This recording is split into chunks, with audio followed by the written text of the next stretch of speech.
A scraping. Low and rhythmic, muffled by the glass and the cold air and the snow itself, but unmistakable. Scrape. Then a soft, airy thump. A pause.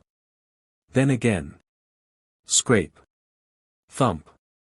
Over and over, slow and mechanical, like something performing labor out of compulsion rather than purpose. I went to the window. In my driveway below, a figure moved. A man, bundled entirely in dark winter clothing, no color visible anywhere, no skin, no face. Just a mass of black layers and purposeful motion. He worked methodically, dragging the shovel across the snow in long deliberate lines, lifting, tossing, returning. There was nothing hurried about him. Nothing casual. He moved the way machines move, or the way sleepwalkers do, without the self-consciousness of someone aware they are being watched. I stood at that window for 2, maybe 3 minutes. Long enough for my pulse to slow and then, strangely, quicken again. Because something about the scene refused to resolve into something innocent. The hour was wrong. The silence was wrong. The fact that I had never spoken to this man, had never laid eyes on him before, had lived here for exactly 1 full day, all of it was wrong. A neighborly gesture does not arrive at 2 in the morning without introduction. I pulled myself from the window and went downstairs. I put on shoes, a jacket, and opened the front door. He was gone. Not retreating down the street. Not rounding a corner. Simply absent, the way a thought is absent when you reach for it.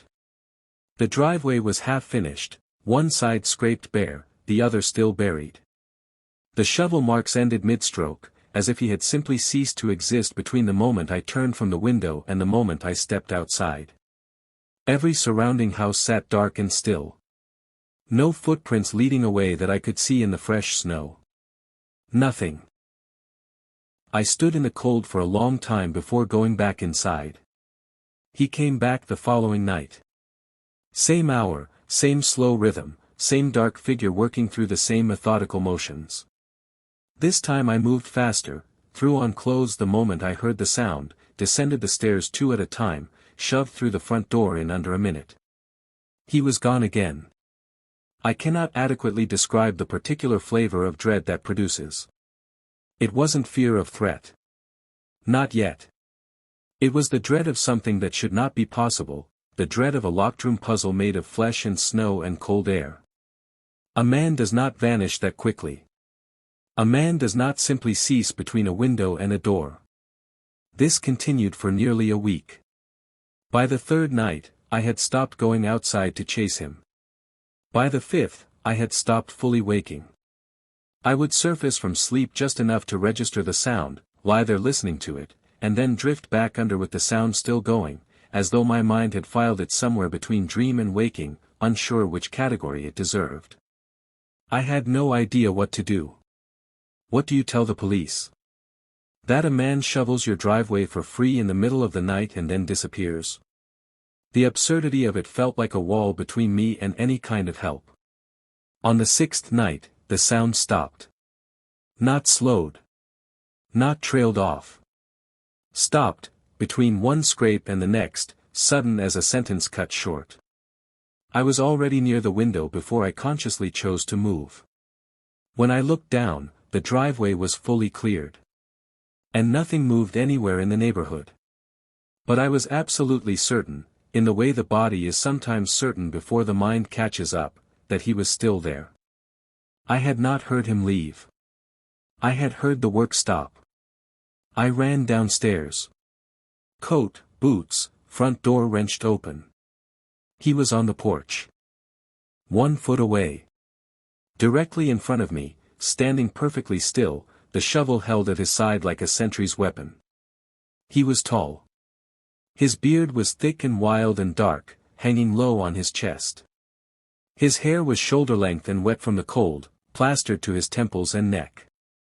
And his eyes were what undid me. Not the expression in them, because there was no expression. Just the eyes themselves, open and fixed and aimed at me with an intensity that suggested not malice but something stranger, complete, unblinking attention. He looked exhausted in the way people look when they have been awake for days, or when something inside them has been running for too long without rest. He looked like a man at the very end of something. I could not speak. My body had simply refused the command. I stood there in the door frame, he stood on the porch, and neither of us moved for what felt like geological time. Finally, some survival instinct surfaced words. I asked him what he was doing. His eyes tightened. Not in anger, more like a grimace of recognition, of something confirmed. Then, without a word, he turned and stepped off the porch. Walked down the driveway. Reached the road. Continued walking until the darkness took him. I called the police, knowing it was useless. And it was. By the time an officer arrived, there was no one to find and no crime to report. The man had done nothing except shovel my driveway and stand on my porch. The report was filed and forgotten before the ink dried. 3 days later, it did not snow. The man did not come. My body woke at 2 anyway, trained by the previous nights into a habit of vigil. I lay in the dark and listened to the silence and thought about nothing in particular until my eyes grew heavy again. Then I heard it. From below.